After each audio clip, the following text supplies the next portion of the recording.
Muito bem, boa noite a você, boa noite a quem nos prestigia hoje, nessa sexta-feira maravilhosa. Hoje estamos aqui no programa Gente que Faz a Diferença, especial para as mulheres. Hoje estamos com uma convidada especial, como anunciamos aí nas redes sociais, e hoje vamos conversar um pouco também, né, a respeito da Lei Maria da Penha. Vamos conversar sobre outros pontos e assuntos também que envolve, né, todo esse ponto aí. E hoje estamos aqui com a nossa convidada, a doutora Mônica Gamboa, delegada de polícia. E hoje ela vai, né, dentro da sua área, vai conversar com a gente e com você também que está aí do outro lado, que com certeza já está, né, já preparando as suas perguntas, um pouquinho de curiosidade, como funciona, tá certo? E aqui do meu lado também está o Araujinho, sempre conosco aqui no programa Gente que Faz a Diferença, complementando, também trazendo assuntos atuais da atualidade. E conosco hoje o doutor Saraiva. O doutor Saraiva hoje também vai complementar, vai nos fortalecer, nos ajudar aqui, juntamente no programa Gente que Faz a Diferença, onde temos total apoio do restaurante Bula Divina, a produtora JM Divulgações, Aldeia, e com certeza você também que nos ajuda a estar sempre no programa, primeira edição na segunda-feira e na segunda edição dessa sexta-feira. Eu começo aqui com o Araujinho dando as boas-vindas à nossa convidada e dando as boas-vindas a você também que está aí do outro lado nos acompanhando. Boa noite, Araujinho. Boa noite, Maurício. Boa noite, doutor Saraiva. Boa noite, doutora. Bem-vindo ao nosso programa. Esse programa é de gente que faz a diferença. Eu sei que você tem feito a diferença por onde tem passado, por isso, bem-vindo ao nosso programa. Muito bem. Muito obrigada. Doutor Saraiva. É isso aí, Maurício. Boa noite a você, boa noite ao telespectador, boa noite ao Araújo, boa noite à doutora Mônica, delegada de polícia. Falar um pouquinho aí da violência doméstica, a Lei Maria da Penha, importante aí, principalmente nesse programa que é destinado especialmente às mulheres, né? O programa foi criado para dar um suporte às mulheres aí, em todo esse período aí que a gente tem de pré-campanha, de campanha, para trazer a mulher para próxima aí da política, tá bom? Abraço, nos acompanha aí em todas as redes sociais. Muito bem, você que está do outro lado aí já pode estar compartilhando com a gente, interagindo com a gente. Doutora Mônica Gamboa, delegada de polícia, ela é dentro dessas áreas, né? A criminologia, especialista em prevenção da criminalidade e violência doméstica. Também professora da Academia de Polícia, pós-graduação e cursos preparatórios. Autora das obras Resumo de Criminologia e Questões Comentadas de Criminologia. Espero que a doutora tenha trazido um livro aí, doutora. Muito bem. Desde já deixo um abraço especial aí para a policial civil Mirna, não é isso? Também está nos acompanhando, viu? Pode estar compartilhando aí também com toda a sua equipe, que hoje a gente está aqui com ela, né? A doutora Mônica Gamboa, onde eu já agradeço imensamente, né, pela sua vinda aqui. Com certeza vai somar, vai nos ajudar também no programa, como o Araujinho já colocou, um programa A Gente Faz a Diferença, e com certeza por onde a doutora passa é fazendo a diferença. Boa noite. Boa noite a todos, telespectadores da Rádio Estilo. Boa noite, Maurício. Boa noite, Araujinho, e boa noite, doutor Saraiva. Eu agradeço o convite, estou muito lisonjeada de estar aqui com vocês essa noite para falarmos de uma temática tão importante que é a questão da violência doméstica. Nesse mês de agosto, que nós comemoramos o Agosto Lilás, em virtude da data de aniversário da Lei Maria da Penha, que no último dia 7/8, completou 14 anos. Eu fico muito feliz por participar de um quadro com esse nome. Parabéns para o criador do nome, né? Gente que Faz a Diferença. E eu fico muito grata e agradeço a Mirna também, policial civil do estado de São Paulo, minha colega, a quem me indicou a vocês, referendou o meu trabalho, e eu estou tendo essa oportunidade hoje de conversar um pouquinho. Muito obrigada. Muito bem, doutora Mônica Gamboa. Araujinho, vamos começar então com você aí. Em primeiro lugar, doutora Mônica, eu gostaria de ressaltar aqui o nome de 3 mulheres. A primeira delegada do Brasil e que também foi secretária de segurança, a primeira também secretária da segurança, a Maria Lúcia Stevanovic. Foi a primeira mulher, a primeira delegada do Brasil em Santa Catarina e a primeira secretária de segurança. 45 anos de trabalho, faleceu em 7 de novembro de 2017, no trabalho, não aposentou, trabalhando. Tem muito trabalho feito nessa área. E a outra é a doutora Nadine Farias Anflor. Depois de 177 anos que a instituição da Polícia Civil do Rio Grande do Sul foi a primeira delegada que foi que foi aceita nesse meio aí, né? Então, essas duas. E a terceira, a doutora Aurora Temer, né? Sim, Temer. sim, Por doutora quê? Aurora Temer. Doutora Aurora Temer. Por quê? Porque ela foi a primeira delegada que instalou aqui a Delegacia da Mulher aqui em Carapicuíba. Sim. E junto com ela, nós organizamos várias reuniões aqui no colégio antigo Ludovico, hoje Ludovico, antigo São Manuel. Chegamos a fazer reunião com 300 mulheres lá com ela, com a doutora Aurora, né? Então, antes de qualquer coisa, eu não podia deixar de ressaltar essas 3 valorosas mulheres que nessa área que a senhora atua, tanto fizeram e continua fazendo, como tanto a Nadine como a doutora Aurora continuam fazendo, né? Sim. Se o senhor me permite, eu gostaria de incluir hoje, especialmente nesse hall, mais uma delegada negra, primeira delegada negra da Polícia Civil do Estado de São Paulo, a doutora Maria Clementina de Souza, que tem um lindo trabalho feito na Polícia Civil ao longo dos anos de carreira, que nos deixou nessa data. Hoje a gente recebeu logo pela manhã a triste notícia da perda da doutora Maria Clementina, uma mulher que deixa na Polícia Civil Bandeirante de São Paulo um legado, a defesa do direito das mulheres, dos negros, das mulheres negras e dos idosos. Então, que Deus receba com toda a sua misericórdia e meu abraço à família enlutada, em nome dessa grande mulher que hoje deixa a Polícia Civil e nosso plano aqui. Em nome da Rádio e TV Estilo, nós se associamos também a esse pesar, a toda a família da doutora Clementina. E a doutora Aurora, pessoa a quem eu nutro autoestima, foi minha professora na Academia de Polícia, uma mulher de muito engajamento no segmento da violência doméstica, uma mulher muito ativista dentro da instituição, uma mulher de muito rigor, de poucas palavras, mas de muito atos, né? A doutora Aurora, por onde ela passa, ela também deixa a sua marca e é uma pessoa que eu tenho grande inspiração na Polícia Civil. Se ela estiver nos assistindo, um abraço à senhora, doutora Aurora. A senhora sabe o valor e a consideração que eu tenho pela pessoa da senhora. Então, agora, entrando agora na sua seara. Sim. No dia a dia da sua luta, né? Sim. Então, doutora, mais uma vez, bem-vindo ao nosso programa. E eu gostaria que a senhora colocasse primeiro um pouco do seu trabalho. Onde começou, qual foi a delegacia que a senhora passou, e algum fato interessante que tem passado, porque eu acredito que nesse meio aí tem cada problema, né? Tem história para contar. Tem história para contar. Tem história para contar. Atividade policial é uma atividade que não tem rotina, né? Esse é o lado muito bom, é uma das qualidades que eu vejo na minha profissão, a ausência de rotina. Então, todo dia que a gente sai para trabalhar, sempre a gente vai voltar com uma história, e isso é fato, né?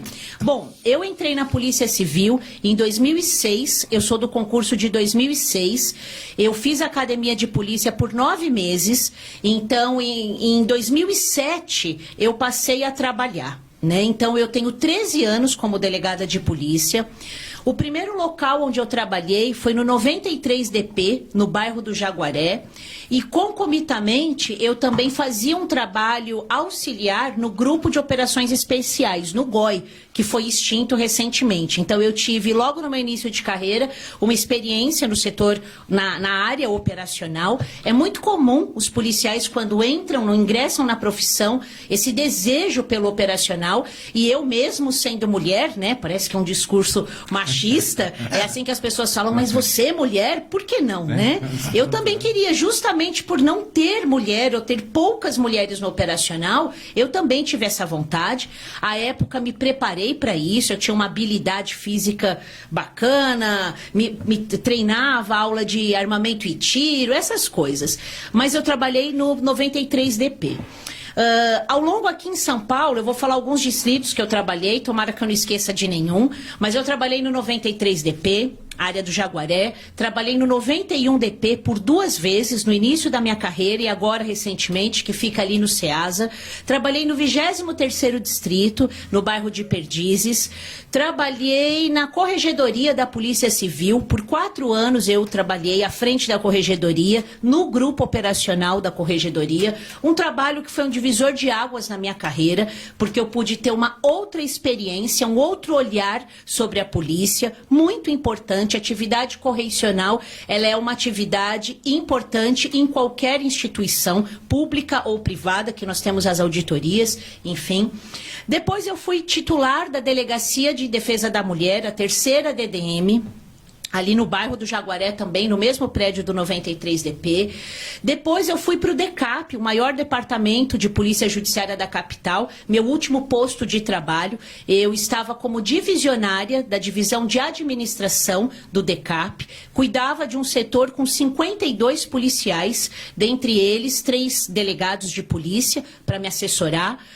Ali no DECAP eu estava responsável por toda a parte de leilão de veículos apreendidos. Hoje a nossa realidade, já estamos diminuindo, mas à época eram de 35 mil carros apreendidos. Então, junto com outro delegado de polícia assistente, o Dr. Rodrigo, nós fizemos esse trabalho. Toda a parte de gestão de contratos e compras da Polícia Civil. E ali também eu comecei uma atividade nova no DECAP, voltada à violência de gênero e a violência doméstica, né? Desde a minha passagem trabalhei também na 7ª Seccional de Polícia, no bairro de Itaquera, também uma grande escola. A Zona Leste é uma região à parte de São Paulo, né? Nós temos ali um regionalismo próprio do bairro, então é muito curioso que de um bairro por outro muda a atividade. Trabalhei no 14DP também, no 14º DP em Pinheiros. Falei que eu ia esquecer, mas eu acho que esses foram os principais. É muito lugar que a gente passa, né? Mas assim, no DECAP eu tive a oportunidade, por ser um departamento muito grande, de trazer esse olhar da violência doméstica e da violência de gênero, né? Algo que a gente já fazia na academia de polícia, algo que há alguns anos eu já faço, pelo meu curso, pela minha atividade como professora, né? E era importante a polícia também ter esse braço. E nós conseguimos, no começo desse ano, um acordo de cooperação com a Universidade Paulista, Unip, para que a gente conseguisse psicólogas estagiárias, né, quintoanistas de psicologia ou quartoanistas, para virem até a Delegacia de Defesa da Mulher prestar o primeiro atendimento. Então, quando eu era titular da 3ª DDM, e lá eu tinha algumas estagiárias da Unip e da São Judas, a gente conseguia fazer um trabalho mais humanizado, um trabalho mais específico, um acolhimento melhor para as vítimas, no sentido de quem recepcionava a vítima de violência doméstica na delegacia eram as psicólogas e não um policial ou uma policial. E isso fazia toda a diferença no atendimento. Porque, por vezes, quando a mulher chega muito aflita ali na delegacia, ela quer ser ouvida, a gente tem que deixar falar, né? Sem julgamentos, sem muito questionamentos, acalmá-la. E esse trabalho feito por um profissional da psicologia é de suma importância, é imprescindível. E quando eu cheguei ao DECAP, eu levei essa ideia para o nosso diretor, que acolheu de uma forma muito interessante, ele abraçou essa ideia, foi muito bacana, e nós pudemos implantar isso, né? Como acadêmica, eu tenho 15 anos como professora, eu tenho mais tempo de professora do que de delegada. Quando eu entrei no concurso para delegada, eu já tinha uma experiência com aula para cursinho preparatório para a OAB, né? Minha primeira especialização foi em Direito Público, com ênfase em direito penal, em áreas ciências criminais, e posteriormente eu ingressei à criminologia. A criminologia é uma ciência que estuda o comportamento criminoso com um olhar preventivo, ou seja, entender a sistemática de pensamento do criminoso, como ele enxerga a vítima, como a vítima se porta dentro de um cenário criminoso e o que a gente pode fazer para evitar aquele tipo de comportamento. Então a criminologia, diferente do direito penal, que é algo necessário, é a criação de leis, de penas, a punição efetiva, a criminologia vem em paralelo, traçando o quê? Medidas, políticas públicas de prevenção. Como que a gente vive numa sociedade melhor, né? E aí eu escrevi 2 livros. Hoje, graças a Deus, eu tenho um nome consagrado nessa ciência. Muito me lisonjeia eu ser referência, né, na criminologia, porque é uma ciência que ela era muito desconhecida, principalmente numa instituição policial, onde os direitos humanos e a criminologia, até pouco tempo atrás, era olhado com preconceito. Numa instituição policial, a gente não precisa ter o olhar humanizado. E isso vem mudando gradativamente. Por isso que sempre que eu tenho espaço para falar dessa polícia austera, essa polícia que toma as providências de polícia judiciária, punição do infrator, a contenção da criminalidade, é óbvio, isso tem que existir, porque nós somos a segurança pública, mas a gente também tem que ter uma polícia humanizada, a gente tem que ter um olhar diferente para a vítima, a gente, na questão da violência doméstica em especial, a gente tem que ter um olhar familiar, né? O olhar de ressocialização de alguns criminosos também. Por quê? Porque não é todo homem agressor que é um feminicida. E a gente tem que saber separar o joio do trigo, e essa função é uma função da polícia. Porque muitas vezes a mulher, ela não quer aquele marido fora de casa, ela não quer aquele marido preso, mas ela quer aquele marido curado do alcoolismo. Ela quer aquele marido empregado, porque isso já vai sanar ou muitas vezes até cessar aquela violência. Então, enquanto policiais, nós temos que ter todos esses olhares, né? Olhar qual é a situação, sentir a ocorrência, quando chegar a falar qual é o seu caso. E cada caso é um caso. Assim como chegam vítimas ali escalpeladas que o agressor arrancou parte do couro cabeludo. Aí sim, não tem como, não há o diálogo nessa situação, né? Então esse é um pouquinho do meu trabalho como delegada nesses 13 anos. Muito bem. Currículo muito bom, viu? Obrigada. Muito bem. Eu falo pouco, viu, Maurício? Você me interrompe, não, tá porque ótimo. eu gosto de falar. Muito bem, doutora. Doutora, eu vi na sua fala, identifiquei essa mudança, né? De estar num lugar, de estar em outro. Quanto tempo mais ou menos assim, doutora, você fica? É pela necessidade de outro local estar precisando ou tem um tempo determinado ali para você ficar ali? Olha, não existe um tempo determinado, tá? Eu sempre, desde que ingressei na minha carreira, eu sempre procurei novos desafios. Eu sou uma pessoa que eu não gosto de ficar muito tempo num local, porque eu acho que o desafio nos move. A gente tem que sair da zona de conforto o tempo inteiro. Então isso eu tenho como legado para minha vida, né? Eu sempre busco desafios. Eu choro, eu reclamo pro meu marido, eu falo por que eu fiz isso, por que eu fui me meter aí, mas assim é a Mônica, né? Assim sou eu e eu topo os desafios. Na polícia, eu queria ter no meu currículo toda a experiência. Então, eu queria ir para o operacional, aquela mesma gana que eu tinha no começo da carreira em ir para o operacional, eu tive depois para ir por uma territorial. E eu falei, eu quero ficar no plantão. E confesso a vocês que é o lugar que eu mais gosto. O plantão policial é o meu xodó. Eu adoro plantão policial. Eu adoro plantão policial sobrecarregado, cheio de gente, carro da PM entrando, gente gritando. Eu adoro. Eu desenvolvi uma habilidade para lidar com um número grande de ocorrências. Então, no CEASA, a gente, em 12 horas de plantão, À noite, a gente fazia entre 4 e 6 flagrantes, e eu adorava, eu chegava acabada em casa, mas aquilo me movia, eu amo fazer isso, né? Eu tive interesse também em ir para a área administrativa, e aí eu fui me especializar em gestão, em compras, em administração pública, em mexer com o dinheiro público, né? E esse olhar gestor e de políticas de gestão e públicas dentro de uma instituição como a polícia também me trouxe um know-how que não é toda pessoa que tem. Então é interessante, a minha ida para o DECAP como divisionária foi um cargo que eu consegui por conta dessa especificidade, porque não é todo mundo que gosta da área administrativa, né? Tive a experiência como corregedora, que eu também queria saber como era o lado de lá, né? E fui ver, hoje eu tenho a minha opinião sobre um órgão corregedor, sobre a postura como corregedora, porque eu trabalhei lá há 4 anos. E por fim eu já tinha dentro da minha expectativa, eu falei, a hora que eu for colocar o meu burrinho na sombra, eu quero trabalhar com minorias, né? A criminologia sempre me arrastou para esse condão de minorias. Eu sou uma defensora das minorias, eu sou uma delegada humanizada e com olhar social. Para mim, eu já sofri muito na minha instituição, em outros lugares, por ter esse condão muito forte social. Hoje eu tenho respeito pelos meus pares, pelos meus superiores, eu influencio outras pessoas, então eu vejo que eu consegui atingir meu objetivo. E agora eu foquei na questão da violência de gênero, não é só doméstica, porque quando a gente fala violência de gênero, a gente puxa para esse rol os travestis, as transexuais, os adolescentes, as crianças, os idosos. Então a gente traz todo mundo para essa pauta, né?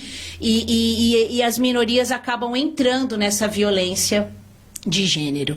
E hoje eu estou muito realizada podendo fazer esse trabalho, e por incrível que pareça, eu tenho conseguido muito espaço para falar disso. E isso, por mais exaustivo que seja, a gente tem que falar, porque é o diálogo que traz a conscientização, a mudança de comportamento, né? Então, assim, não tem prazo, né? O que determina? Depende. Às vezes muda a gestão, aí troca toda a cúpula da polícia, as direções, as seccionais, e aí por uma questão de administrativa às trocas, né? Ou não, por vezes é a gente que não está muito bem num lugar e pede para trocar, mas não existe um período, sim. Né? Muito bem.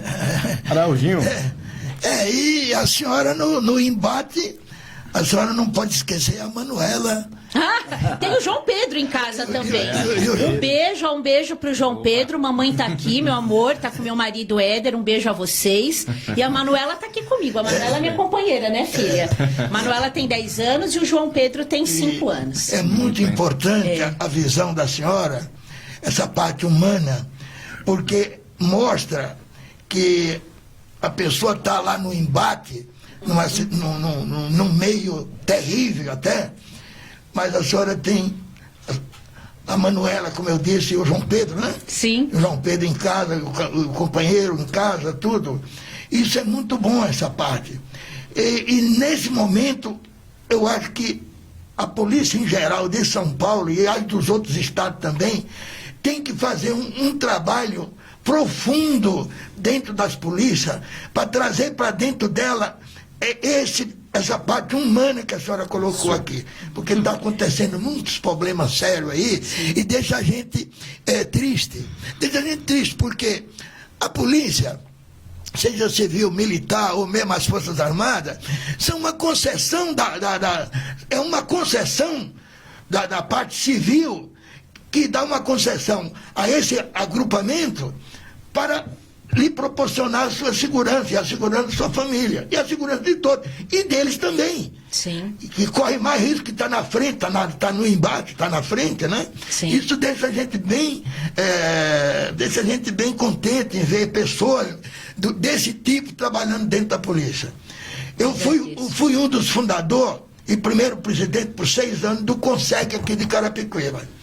E ajudei, ficamos sexta, sábado e domingo na feitura do estatuto no Estatuto dos Conseg de São Paulo. Eu participei ativamente. Parabéns. Participei ativamente e convivi com bastante, vários tenentes, capitães que passaram, delegados, passaram aqui para o Carapicuíba, e a maioria pessoas desse tipo.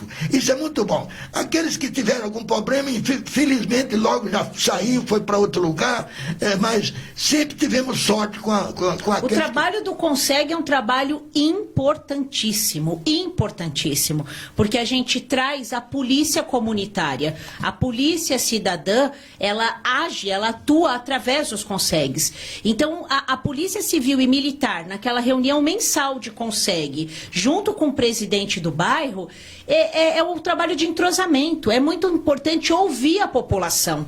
Qual é o anseio daquela comunidade? O que está acontecendo ali? O que é competência da Polícia Militar? O que é competência da Guarda Metropolitana? O que é competência da Polícia Civil? E haver o diálogo no bairro. Porque quando a gente fala de prevenção à criminalidade, enfrentamento à criminalidade, existe um estudo que começou nos Estados Unidos, um estudo americano na Escola de Chicago, que fala que o controle da criminalidade, ele tem que ser num movimento expansivo, do menor núcleo para o menor. Qual é o menor núcleo? O menor núcleo é o município? Não. O menor núcleo é o bairro.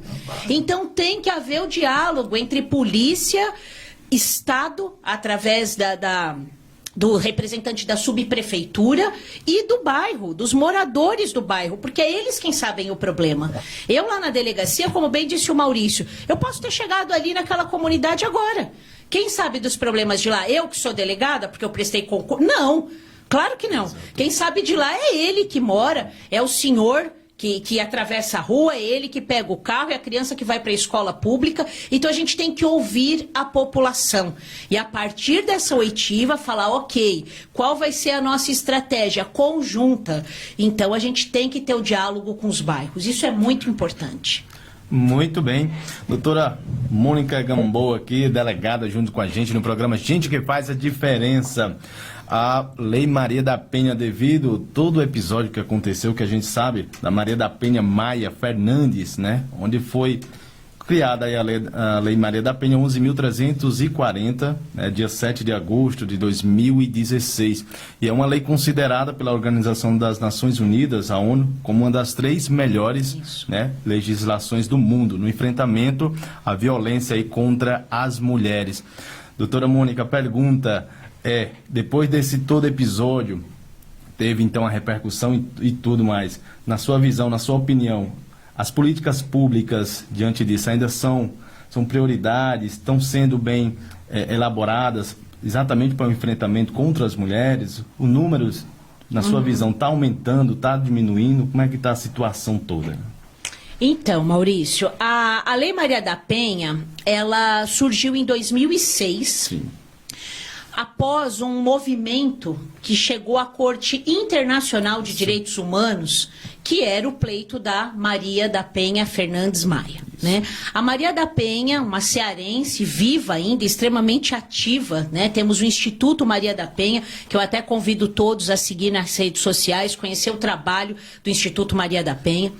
E o que acontece? A Maria da Penha, ela se casou com um colombiano, aparentemente um homem carinhoso, um homem bom, um homem protetor, teve 3 filhas com ele, e esse homem, através do que a gente costuma alertar as mulheres, né, todas nós temos que ter esse alerta, e os homens também com mulheres assim, carinho, ciúmes, não pode ser confundido com amor. Uma coisa é ciúmes, outra coisa é amor, né? O ciúme, ele tem uma relação de posse.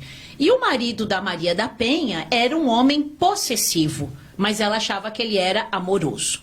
Esse homem, um belo dia, disparou com uma arma de fogo, uma espingarda, na região da coluna, das costas da Maria da Penha, enquanto ela dormia.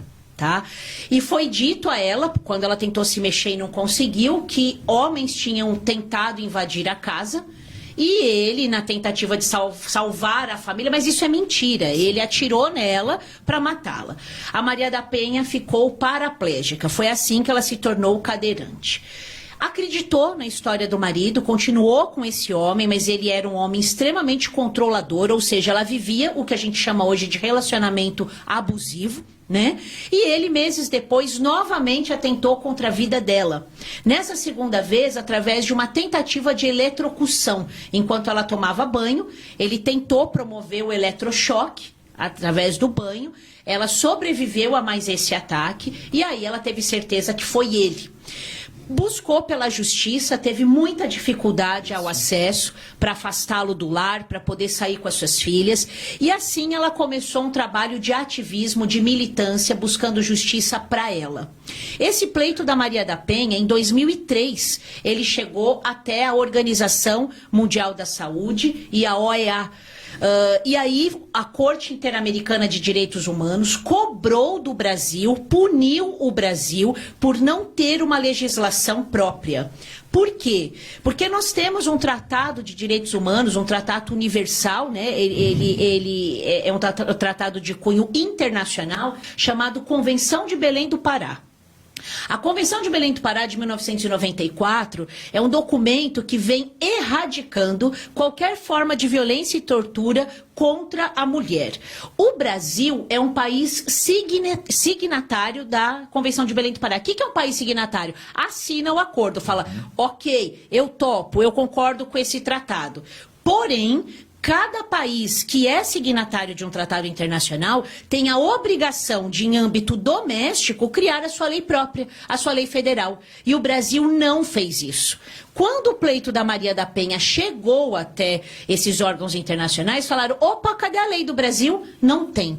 Puniram o Brasil foi punido dessa forma, e aí prontamente teve que criar a Lei 11.340, foi no governo Lula que ela foi sancionada no mês de agosto. Tá?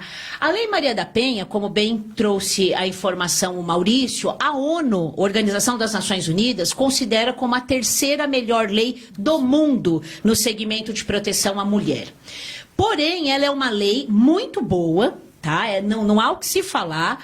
Agora, por que as pessoas criticam? Por uma série de fatores. Número 1, há um desconhecimento da Lei Maria da Penha. As próprias mulheres não entendem certinho como ela funciona. E aí vem uma sugestão minha, a gente precisa falar mais sobre isso, mas falar de uma forma simples, uma forma comum, através do rádio, da televisão, nas escolas. A gente precisa da educação sobre essa questão e nas escolas. Os jovens têm que entender o que é respeito à mulher.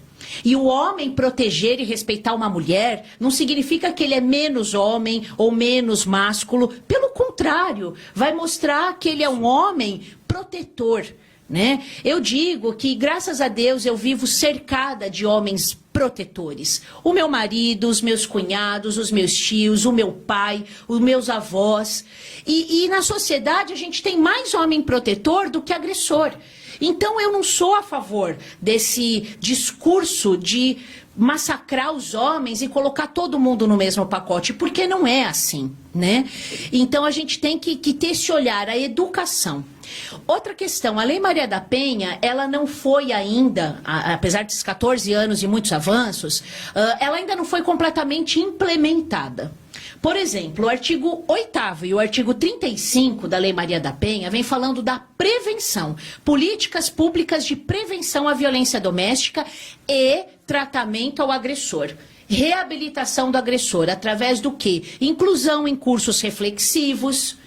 Nós temos uma colega em Diadema, a doutora Renata Krupp, a minha amiga, que eu tenho o maior orgulho do trabalho que ela faz. Ela encabeçou em Diadema, que é um núcleo menor do que São Paulo. É muito mais fácil de você dar início a esse trabalho.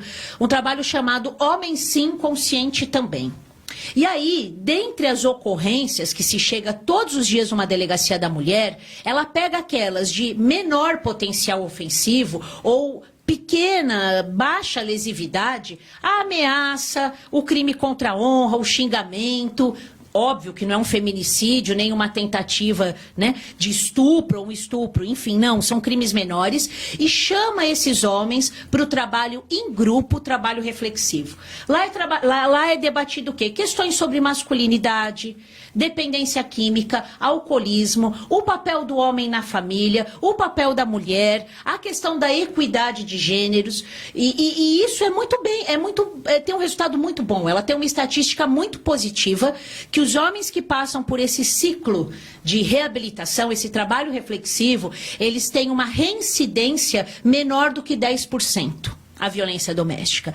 Porém, esse tipo de trabalho, ele não é implementado em todos os municípios, por exemplo, aqui em São Paulo, em todas as cidades. Esse trabalho, o nosso Tribunal de Justiça olha com... Não só o nosso, tem outros estados, mas tem estado que já implementa. O Tribunal de Justiça entende como impor ao homem ir por curso reflexivo é impor uma pena. Se ele ainda não é condenado na esfera do processo, se a gente está falando de um inquérito policial, como você vai impor uma pena? Mas não é pena, a gente está olhando para a família. Então, são alguns ajustes que ainda há de ser feito, né? Mas nós temos grandes avanços. Uma das maiores conquistas que nós temos na Lei Maria da Penha é a questão da medida protetiva de urgência. Né? O rol das medidas protetivas vem crescendo e houve um drible legislativo, já que alguns tribunais de justiça entendem que o homem, impor ao homem o trabalho reflexivo é uma modalidade de pena, né? Trouxeram como medida cautelar. Vamos incluir no rol de medidas protetivas o encaminhamento do homem ao trabalho, ao grupo reflexivo. Né? A medida protetiva, ela é um instrumento que muito ajuda no dia a dia, porque dentre as medidas protetivas a gente tem o afastamento do agressor ao lar, e aí a gente conversando com a mulher, pergunta se ela quer, porque por vezes é muito mais conveniente afastar o agressor do que a mãe com seus filhos, né? Então, nós temos 5 tipos de violência contra a mulher consagrados no rol da Lei Maria da Penha, e hoje em dia, por entendimento jurisprudencial e comum, um 6º tipo de violência, que é a violência virtual. É a publicação de nudes, é levar para a internet as ameaças, olha, eu vou soltar aquele nudes, ou eu vou falar para as pessoas esse áudio aqui que você me mandou. Intimidade do casal, né? A Lei Maria da Penha, ela contempla a violência física, que são as agressões, a violência psicológica, que são as ameaças, a violência contra a honra, que são os xingamentos, a violência sexual, que é a prática sexual ou qualquer forma de exposição ao sexo não consentido, certo. E a violência patrimonial, danificar objetos e tal. E hoje em dia a gente tem essa 6ª, que é a violência virtual, né? Então, assim, óbvio, como uma lei que ainda é jovem, né, uma lei ainda adolescente, há muito que se buscar. Mas a gente também tem que ter um olhar positivo e reconhecer os avanços, as conquistas que nós já temos. Muito bem, doutora. Posso falar um pouquinho, amor? Sim, fica à vontade, doutor. Só vou pedir licença um pouquinho. Claro. Veja a doutora, né? Sim. Doutora, a senhora citou aí todo o rol do artigo 7º da lei. Vou me apresentar, eu sou advogado, eu sou mestre em direitos fundamentais, graças a Deus. Olha que também bacana. Trabalho aí com as minorias. Parabéns. Mas não, infelizmente ou felizmente eu não faço direito criminal, né? Eu não faço direito penal por uma questão pessoal, assim como a senhora foi para o direito do trabalho e o direito previdenciário. Mas não, o meu escritório faz outras ações, outro tipo de ações, e sempre chegam ações. Fui vinculado à Defensoria Pública, aqui, antiga Procuradoria do Estado, por mais ou menos 16 anos, e nesse período a gente via muito essas situações, e o que eu vejo, né, com relação ao implemento da Lei Maria da Penha, talvez seja um aparato mesmo do Estado. Eu vou citar o nosso exemplo aqui de Carapicuíba, e é uma crítica direto à delegacia. A mulher em Carapicuíba, para fazer um boletim de ocorrência, ela tem uma dificuldade enorme, enorme. Aos finais de semana, então, a delegacia da mulher, geralmente, ela se encontra de portas fechadas. Então, a minha pergunta é o seguinte: o que ser feito, o que a gente pode pensar para melhorar esse atendimento à mulher, até porque a violência doméstica, basicamente, ela ocorre naquele momento que o casal se encontra os dois em casa, né? Nesse momento da pandemia, tá aí o exemplo, né? Sim. Então, no final de semana é o grande exemplo. O que a gente poderia fazer para melhorar esse atendimento aí aos finais de semana, aos feriados, o atendimento à mulher nas delegacias?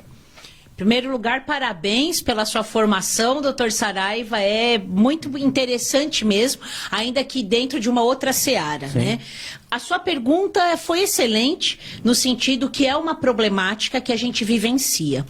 Atualmente, no estado de São Paulo, nós temos 135 delegacias de defesa da mulher, das quais 10 nós temos atendimento aqui na capital, 24 horas, né? Capital e grande capital, apenas 10.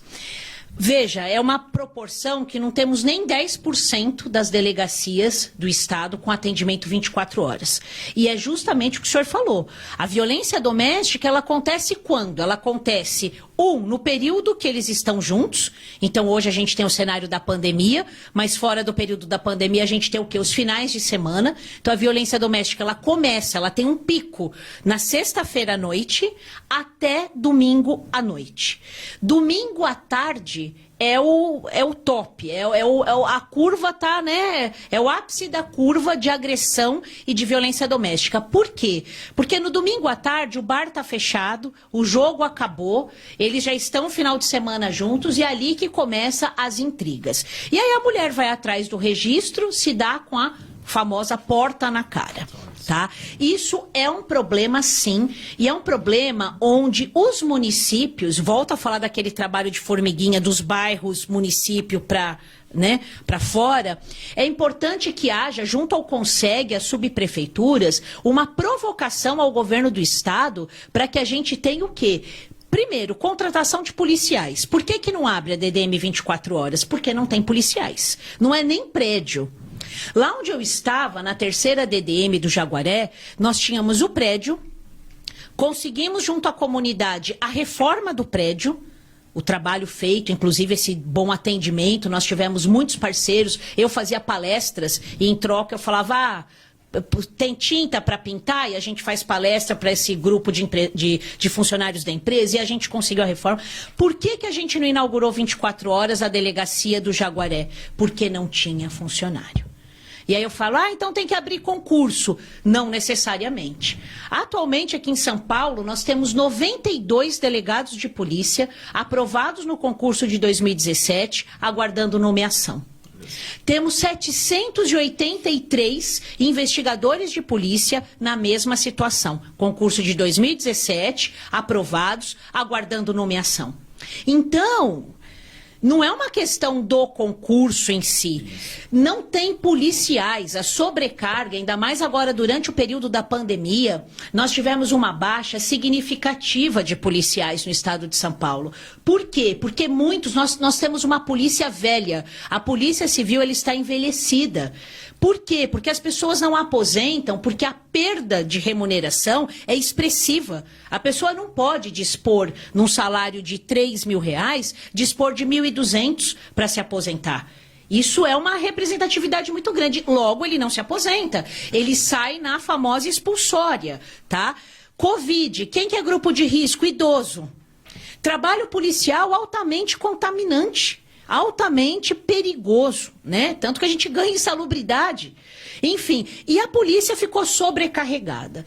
Só que nós temos aí quase 1.000 policiais aguardando nomeação, né? A DDM não abre, a gente tem esse problema. Às vezes a mulher, quando vai registrar o BO na segunda-feira, é tarde demais. É tarde demais, ela tá morta. Domingo passado, eu publiquei no meu Instagram, era umas 10 horas da noite, um fato que aconteceu no Grajaú. Não sei quem me acompanha viu.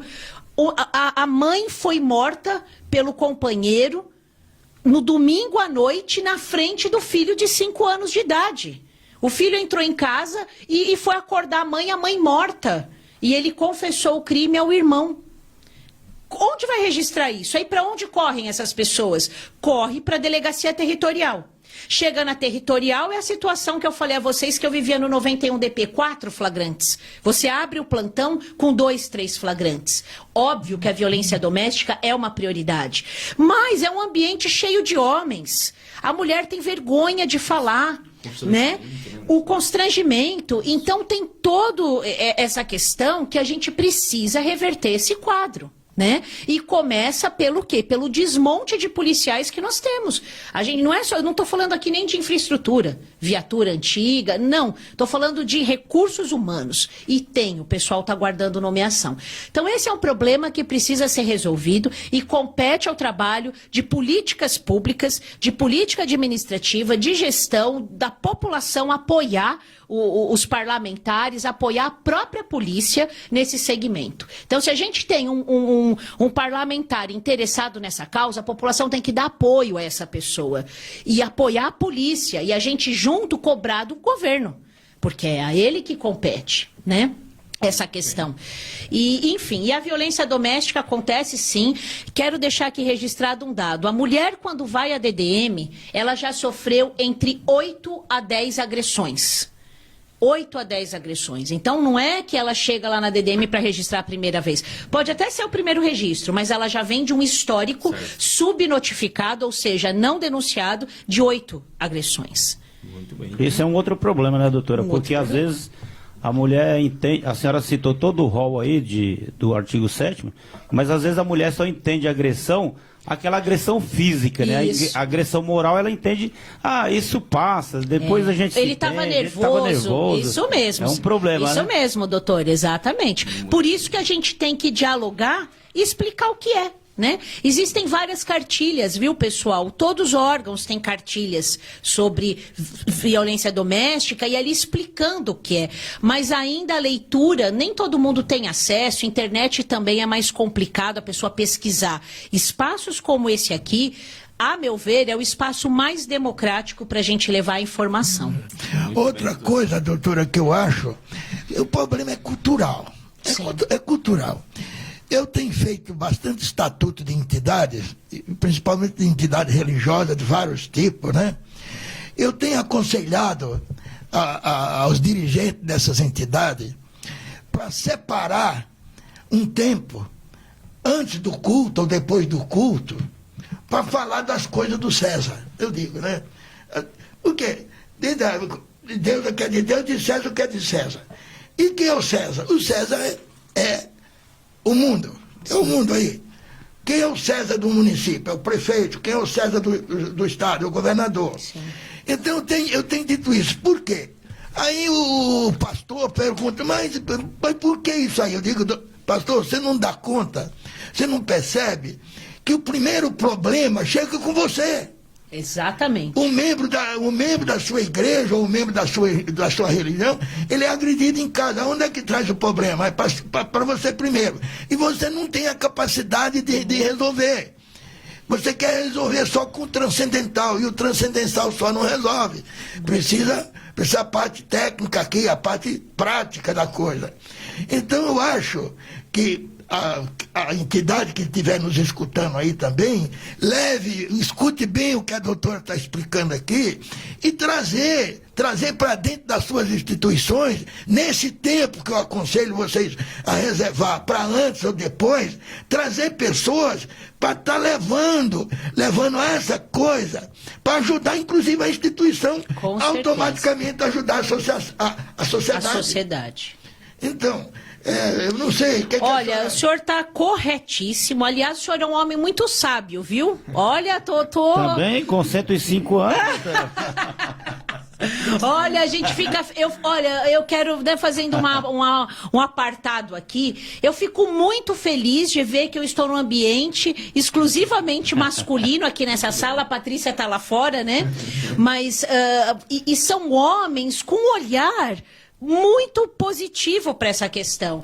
E eu nem vou falar que é o olhar adequado, porque não é o olhar como deve ser, né? Era para ser assim desde então. Mas como o senhor bem colocou, é uma questão cultural. E sofre o homem, sofre a mulher, sofre os filhos, sofre a família. Porque o peso que o homem tem também de ser sempre o fortão, o que não chora, o que tá ali. Não, o homem tem fraquezas como a mulher. Né? Todo mundo sofre, nós somos seres humanos. A nossa questão biológica de gênero é uma outra questão, né? É outro departamento. Mas ali todo mundo sofre, todo mundo tem sentimentos de necessidade de estar mais vulnerável, enfim. E o homem fica com esse peso. Tudo a gente traz para a nossa sociedade de que a mulher que cuida dos filhos, o homem que traz o dinheiro. Passou o tempo disso. Hoje em dia tem muito homem cuidando dos filhos e a mulher trazendo dinheiro, e isso não é demérito nem para um nem para outro. Ele não é um homem afeminado e nem ela uma mulher masculinizada, nada a ver. Né? São situações, a gente tem uma porção de novas situações e composições familiares, né? Agora, o senhor colocou uma questão muito importante, a capacitação das pessoas para lidar com a violência doméstica também é algo muito importante, é algo que a Lei Maria da Penha traz ali, mas não há políticas públicas efetivas para isso. Então, onde chega? Na criminologia, a gente chama esses núcleos onde chega o relato de controle social informal. O que é o controle social informal? A família, o grupo de amigos, a associação que eles frequentam, a igreja, aqueles locais que não têm nenhum vínculo com o poder público. É ali que chega o problema. É ali que chega o problema da dependência química, é ali que chega o problema da violência doméstica, é ali que chega uma série de problemas. Quando esses grupos, essas instituições não conseguem gerenciar esse problema ou não são capacitadas para tal, a gente tem ou a prática de um crime ou uma problemática formada, aí entra o controle social formal, que é quem compõe as instituições, a polícia, a justiça, a Secretaria da Administração Penitenciária. Já é uma rácio de punição. Então, às vezes, quando chega o relato lá para o pastor da igreja, do culto, para o padre, ou para o pai de santo, ou sei lá eu para qual entidade religiosa, eles têm que ter essa sensibilidade de saber orientar. Saber orientar. Por isso que o treinamento é muito importante. Na Polícia Civil, a DDM, há uns tempos atrás, ela era vista como um lugar, já corroborando com o que estava falando com o Dr. Saraiva, ela era vista como um lugar de castigo. Olha, então você não foi um bom policial, você pisou na bola aqui, ou você sei lá, fiquei descontente com você por alguma forma, você vai para DDM.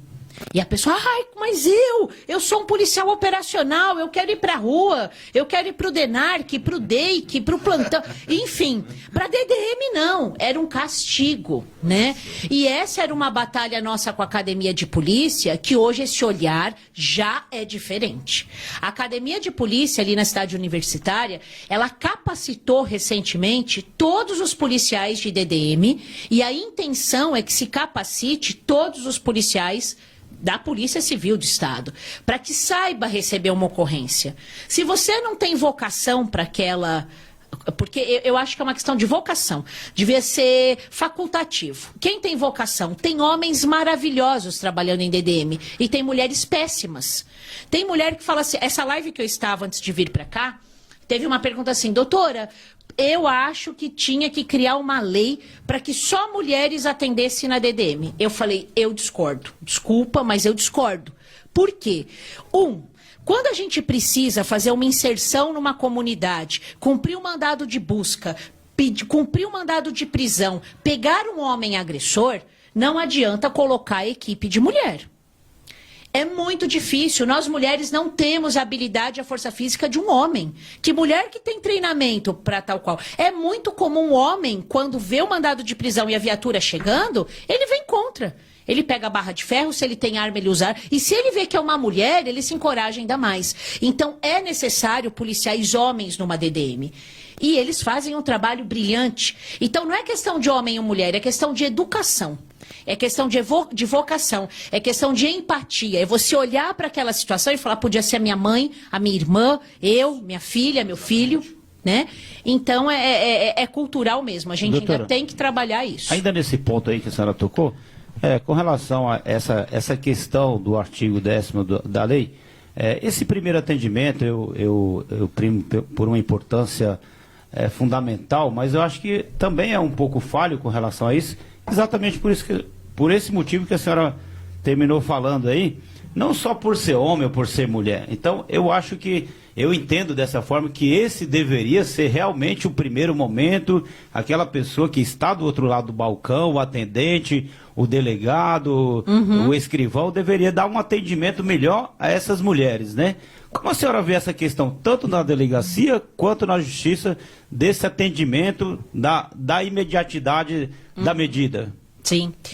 Olha, na justiça eu não tenho tanto know-how para falar e conhecimento, mas eu acredito que lá, vou começar por lá que é mais fácil a resposta.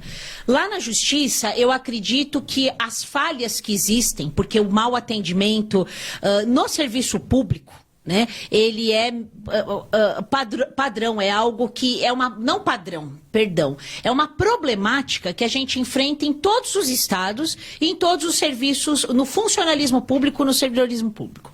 Agora, na questão da justiça, eu acredito que é uma falta de convivência. Eles não têm costume. Então é tudo muito no papel, muito dentro de uma caixa. Eles não têm o hábito de lidar com pessoas como o senhor, que é um advogado, como eu, que sou uma delegada, como ele, que é um líder de bairro, ele que é um... Nós temos hábito de conviver com pessoas, nós gostamos de lidar com pessoas e a nossa profissão faz com que a gente se relacione com pessoas. Dentro do judiciário, especialmente, e do Ministério Público, o trabalho deles é um trabalho mais burocrático, não menos importante, obviamente, né? Mas mais burocrático. Eles não têm ali o dia a dia de atendimento ao público. Então, quando vem, eu acredito que seja, porque não é o juiz e o promotor que atende, são os secretários, auxiliares de promotoria, escreventes. Eles querem se livrar daquilo, como se fosse uma batata quente. Volta para a delegacia, vai na subprefeitura, vai na OAB, meio que, né, e vem. Na polícia, tá? O que eu acho que acontece na polícia? Acho não, tenho certeza. A gente tem a falta de treinamento, que é uma postura que já vem mudando, a gente já avançou bastante nisso, né? O atual diretor da Academia de Polícia é um homem com um olhar muito humanizado, ele trouxe cursos para a Academia de Polícia que até então não existia. Eu fiz curso ano retrasado para promoção de classe, aquele curso de especialização que você tem que ter para promover de classe. E eu fiquei espantada com a grade de aulas. Nós tivemos aulas sobre diversidade de gênero. Era algo que quando eu entrei na polícia, imagina, nem direitos humanos queriam ter, né? Criminologia, direitos humanos, as pessoas falavam, isso aí é passar pano para bandido. E eu falava, não, é entender como o bandido pensa pra gente agir na contra-inteligência, é a criminologia. E o direitos humanos é você conhecer para você saber como você vai trabalhar. O direitos humanos, ele protege a polícia e protege a sociedade, ele protege as pessoas de bem, né? Enfim... Na polícia, falta o treinamento, que a gente já está correndo atrás desse prejuízo, mas o que eu acho que pega, doutor Saraiva, é a desmotivação. O policial civil do estado de São Paulo, ele não se sente valorizado. Não tem ninguém, ou tem poucas ações que vai lá e fala, poxa vida, olha que bacana. Isso é muito de acordo com a gestão do momento. Essa atual gestão do delegado-geral, Dr. Rui Fontes, é uma gestão que prima, que zela por questões como, por exemplo, de parabenizar o policial. Um grande feito, ele é noticiado no site da polícia, a polícia se informatizou recentemente, hoje a gente tem a página da Polícia Civil no Instagram, no Facebook, a gente tem o site, e lá é colocado uma bela prisão, apreensão de drogas, desmonte de uma quadrilha. Agora, domingo no Fantástico, vai passar uma excelente reportagem do nosso colega lá de Guarulhos, que desmantelou uma quadrilha. E os fake news não têm entrado aí, não? Menos. Na polícia a gente não tem sofrido tanto, graças a Deus. Mas a falta de valorização, reconhecimento mesmo, chamar o policial e falar, olha, parabéns, que legal. E a questão financeira... é um problema. É duro você sair para trabalhar tendo puxado o bico a noite inteira, tendo feito um outro trabalho que ainda você corre o risco de ser punido na corregedoria, porque o bico não é permitido, né? O bico é uma infração administrativa, é uma violação à lei orgânica. É tolerado. Eu enxergo com esses olhos. Agora que eu não estou na corregedoria, eu posso falar. Eu enxergo com esses olhos. Eu falo que se um dia eu tivesse um poder de mandar em alguma coisa, algo que eu queria regulamentar era o bico. tá? Porque antes o policial está fazendo um biquinho em alguma empresa, em algum lugar, do que ele está praticando crime na rua. Porque o salário dele é pouco, é baixo demais, né?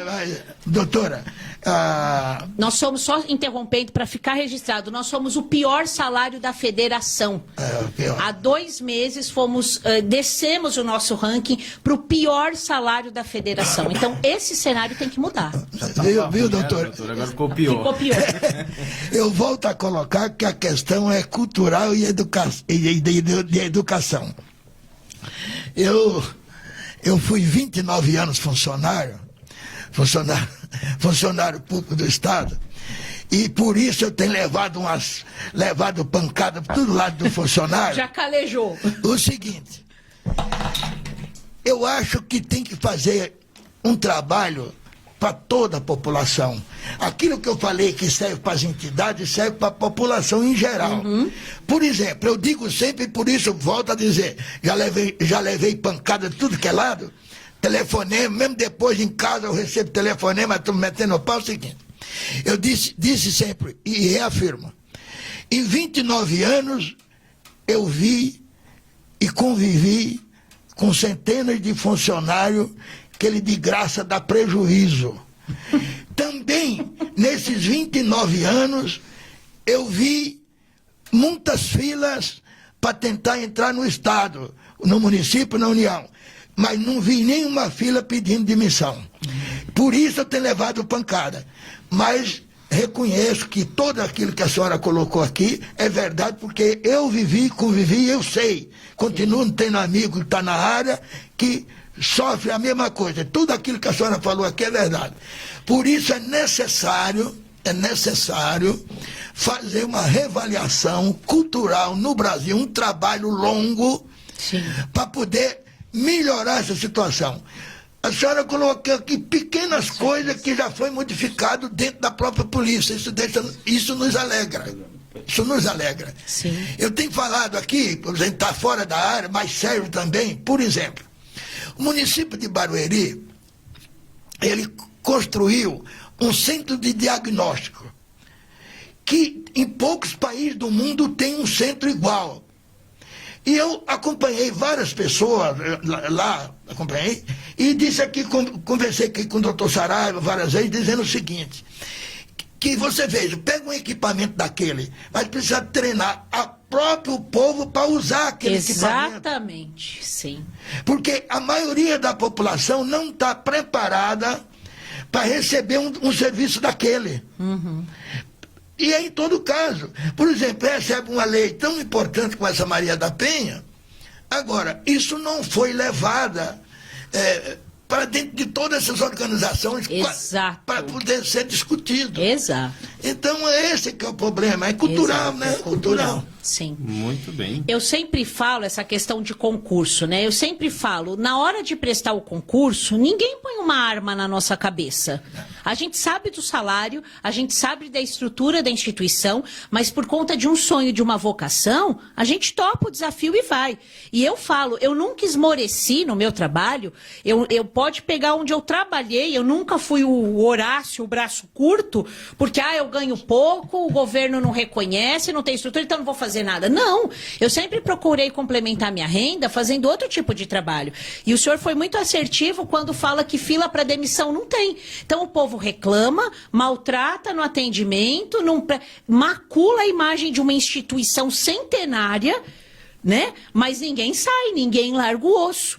Então é uma via de mão dupla. O Estado precisa sim rever essas questões, mas a gente também tem que ter um trabalho, eu concordo plenamente com o senhor, de fomentar essa cultura, de compreender. Não adianta ter recurso se não souber usar, né? E a lei é meio que isso mesmo. A gente precisa ter uma divulgação nos grupos. Muito bem, programa Gente que Faz a Diferença. Hoje aqui, tema bem gostoso de se discutir. É viu, bacana, né? Muito bem. A Ana Cláudia aqui na sua fala falou, doutor, eu sou vítima dessa tragédia há 33 anos. Meu Deus. Né? Meu pai que era alcoólatra, matou minha mãe, né? Eu e minha irmã sofremos muito e vejo que hoje algumas mulheres ainda não acordou, e homens ainda abusam psicologicamente das nossas mulheres, né? Essa ideia, doutor, um dito popular aí de que entre briga de casal, né, de marido e mulher, não se mete mais a colher, né? É o que o povo fala, mas isso aí mudou totalmente. Tem que jogar a colher, o garfo, tem que jogar a faca e tudo para ver se o negócio dá certo, né? Muito bem. E com a gente também, a Kika Caires está com a gente, o Rodrigo Cardoso, Ivete Cano, né? Magali Teodoro também. Tem um rapaz aqui, o W. Sharon, né? W. Sharon, Olhos de Águia, gostando da palestra, muito bem. Dando os parabéns também. Né? Diz que é muito guerreira. Muito bem, doutora. O programa Gente que Faz a Diferença, hoje trazendo então a nossa convidada, né, que já vem também já em outros compromissos aí, com o tema mês de agosto, não só o mês de agosto, né, doutora, para a gente estar tocando nesse assunto, como também se não fosse o mês de novembro, que é dedicado, né, aos homens, essa coisa toda, mas todo mês é bom a gente estar nessa palestra. Com certeza. Colocando. Essa ideia de colocar esses assuntos, principalmente a violência contra a mulher, seria essencial também dentro das escolas. Né? Com certeza. Para que a criança, o adolescente, o jovem já venha Sim. tendo outra visão, tendo outra noção, que é ser humano, né, que está mexendo. Né, ser humano. E complementando, vou ser breve, essa colocação que a nossa telespectadora narrou, que ela vive num ambiente de violência doméstica há 33 anos, a gente tem o fenômeno do ciclo da violência, né? O ciclo da violência são 3 fases que acontecem no ambiente de violência doméstica, que ele vai se repetindo ao longo a conclusão de uma fase cai em outra. E que ciclo é esse? É bem o que ela está narrando aí. O ciclo da violência ele é composto por uma fase que é chamado primeiro uma fase de tensão, onde a gente tem as discussões ali. Começa as agressões verbais. Então, aquele ambiente promovido pelo alcoolismo, como ela bem colocou, é aquele pai pavio curto, é aquela coisa. Posteriormente, vem para uma fase de explosão. A fase de explosão, a gente já tem a violência física propriamente, a violência sexual, o contato corporal, a agressão física, né? E posteriormente, esse agressor, ele entra na última fase que a gente chama de lua de mel.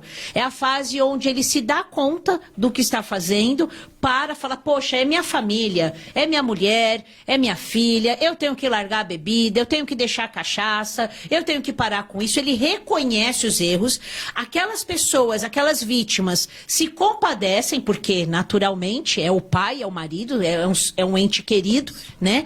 Perdoa e ele fica durante um tempo numa boa, até que começa novamente, e isso é cíclico, isso perdura por anos. E por que as pessoas não denunciam? Meu Deus do céu, porque é um familiar, porque é o pai. Porque não é só pela questão financeira, é a questão, também tem dependência econômica, mas tem muita questão afetiva, tem a questão religiosa. O que vai ser dessa mulher chegar na igreja? Ah, eu denunciei meu marido, ele está... Então tem o julgamento social, né?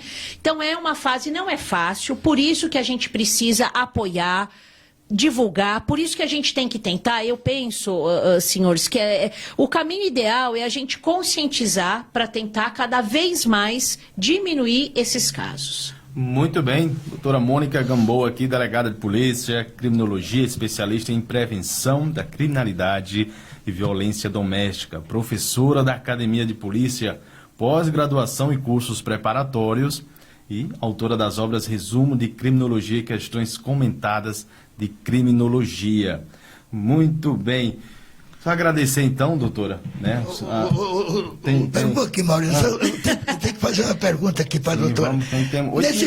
Nesse tempo todo que a senhora atua aí, deve ter passado vários casos pitorescos, assim, Sim. Na delegacia.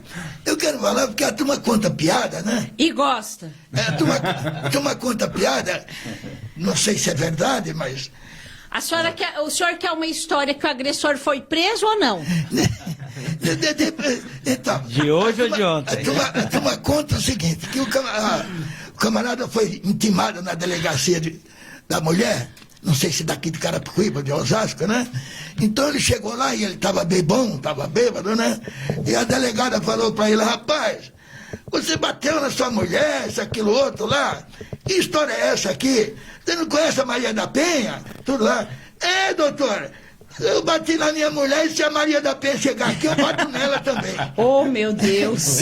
Isso é uma piada, mas isso que a turma conta. Você veja... Isso aconteceu no Rio de Janeiro, vocês viram? Ele foi indiciado essa semana, eu fiz um vídeo, ele foi indiciado, um senhor, foi indiciado por incitação ao crime, porque ele abriu a tela do celular dele e falou, essa Maria da Penha tem que apanhar, é por causa dessa desgraçada que mulher agora não respeita marido, que marido com 3 meses de casado tem que meter a porrada na mulher.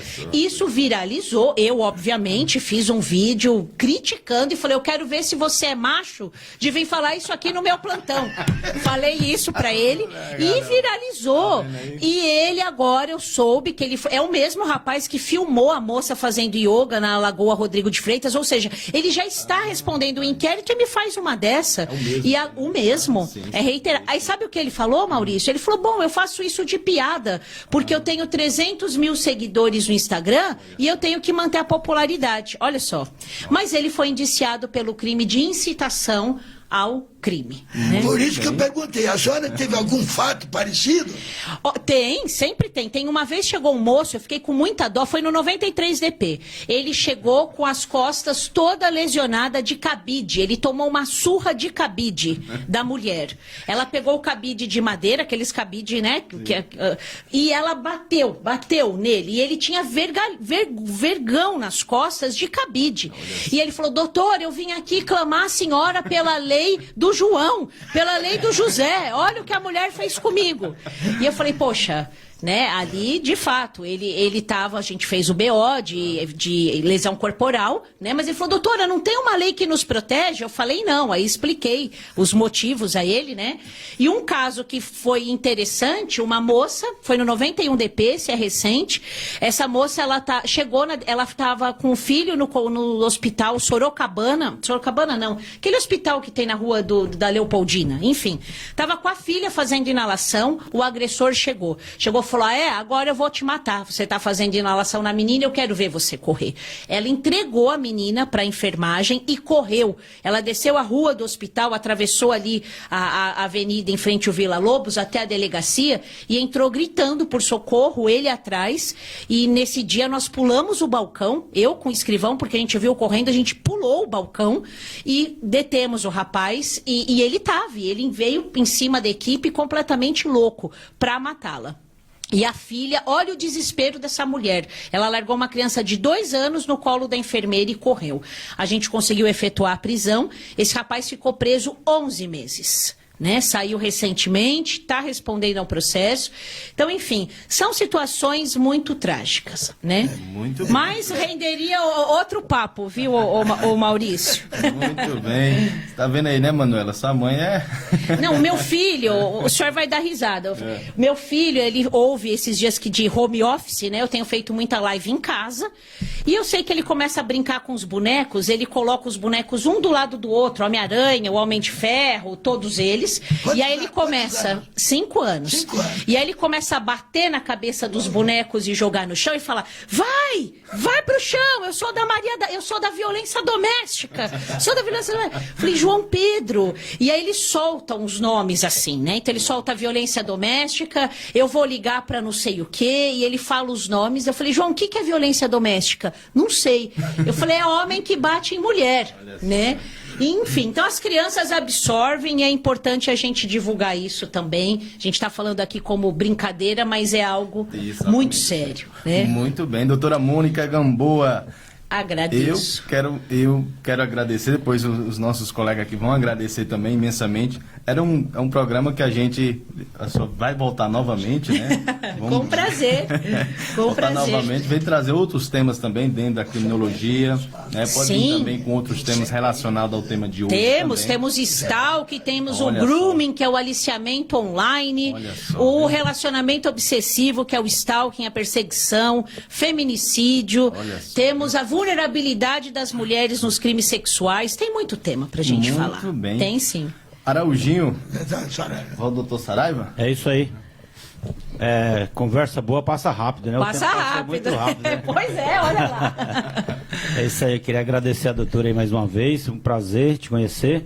Essa conversa, assim, meio que informal, é muito bom. Sim. A gente está acompanhando aqui, tem outra rede, as mulheres todas perguntando, te elogiando, parabenizando por esse papo tão descontraído, porque as pessoas têm uma ideia que o delegado é aquele que apenas prende lá naquele momento, não tem a ideia da polícia de forma preventiva, da polícia professora, da polícia que leva a palestra, que leva o conhecimento aos mais vulneráveis, aos mais pobres, àqueles menos favorecidos, né, doutora? Esse espaço aqui, sempre que a senhora quiser, está sempre aberto a senhora. Rádio e TV Estilo, gente que faz a diferença, é exatamente para isso, tá bom? Queria te agradecer, parabenizar mais uma vez e agradecer o nosso telespectador. É alguém que não consiga ir acompanhar, depois entra lá na nossa live, fica disponível no YouTube, no Facebook, também Dr. Saraiva em todas as redes sociais. Um abraço, até a próxima, se Deus quiser. Muito bem. Araujinho. Da mesma maneira, doutor, agradeço imensamente. Foi muito bom a sua vinda. Acredito que todos aqueles que nos assistiram também ficaram agradecidos com a sua vinda.